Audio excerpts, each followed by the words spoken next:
So first of all, I should probably point out that the title is still a bit of a misnomer, but we can hope for the future. There are still some cats there, but we have reduced the number considerably. So I just wanted to point out that Dryandra is really a series of islands in amongst a landscape of agricultural activities, and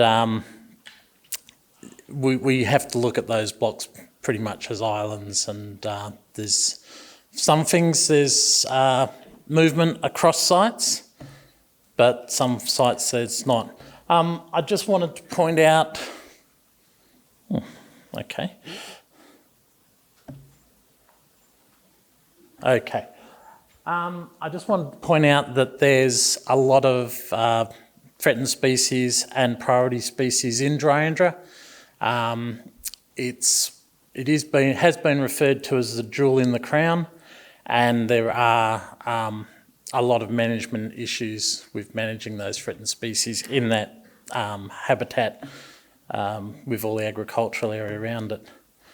I wanted to portray the idea that there's feral cats and foxes across the entire landscape area. There's, including in our reserves, and that there's also food supplies, food resources across that entire area. There's food resources on the private property, and there's food resources in our reserves, and those resources change over time. They change seasonally, they change over years.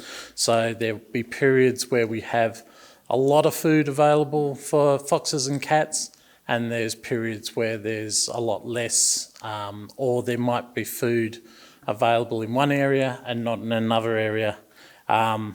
And foxes and cats are transient across the entire area and can move to where food might be.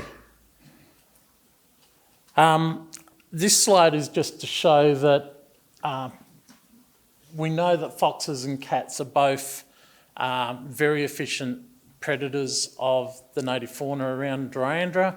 The research has shown us that they have a significant impact, and also that the foxes and cats inside Dryandra also make use of the area around Dryandra in the farmland areas as well.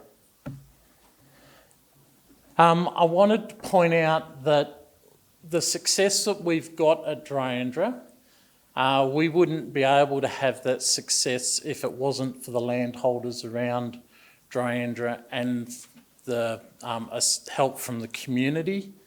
The landholders in the community have done a magnificent job of creating a lower predator buffer around the reserves. And our aim was to try and create a buffer out to about 20 k's from Dryandra to try and reduce the number of foxes and cats that can move into Dryandra. I wanted to point out that management in and around Dryandra National Park has resulted in a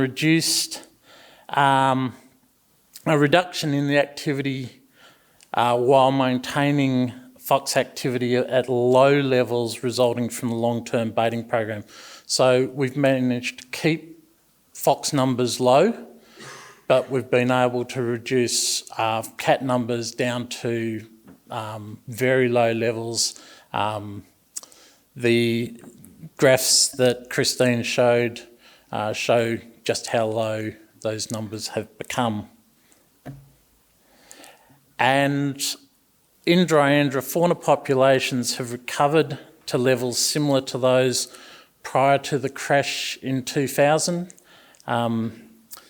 We have a number of fauna populations now that are coming to that point where their population is stabilising, probably because of density of animals and lack of resources to allow populations to continue to increase forever and a day. But we can't become complacent. History has shown us that fauna populations can quickly decline, and maintaining healthy populations have their own challenges. So feral animal numbers can build up rapidly where there is abundant food. Predators can quickly switch from one food source to another depending on the availability, preference and learned behaviour. Native animals can limit reproduction when populations reach higher densities or food habitat resources become limited. Feral predators are attracted to areas where food is abundant, particularly areas like waste disposal sites, intensive agriculture areas. And although predator occupancy might be across the entire landscape, the abundance of those animals varies depending on a range of factors around the reserves. Okay. Yep, we'll call that it. Thank you.